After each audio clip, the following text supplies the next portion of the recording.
Howdy ladies and gentlemen, today's video will be covering the history and some fun facts about daylight savings time. Please enjoy.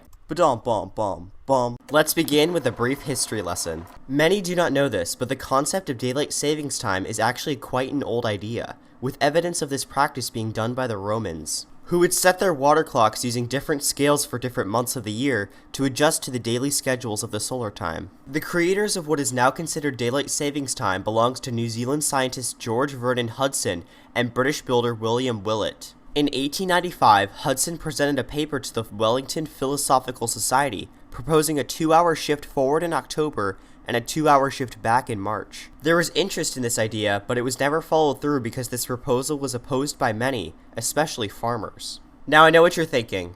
Isn't Benjamin Franklin the father of the modern daylight savings time? And I have an answer to this. No, he is not. This is because Franklin simply suggested that Parisians should economize candle usage by letting people get out of bed earlier in the morning. What's more, some sources suggest that this line was meant as a joke. So there you have it. Everything you've been taught is disproven. Let's segue into the first major use of daylight savings time, the Germans in World War I. Let me explain.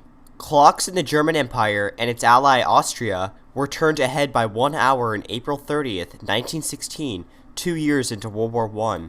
The rationale was to minimize the use of artificial lighting to save fuel for the war effort. Guess it didn't really save them too much from defeat, am I right?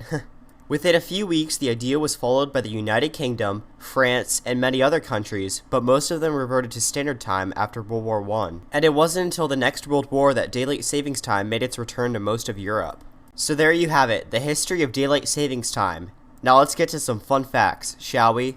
Number 1. Why doesn't Arizona observe this yearly occurrence, as this is the only US state that doesn't? The reason is because of the intense heat in the area, making the day start somewhat earlier. Number 2.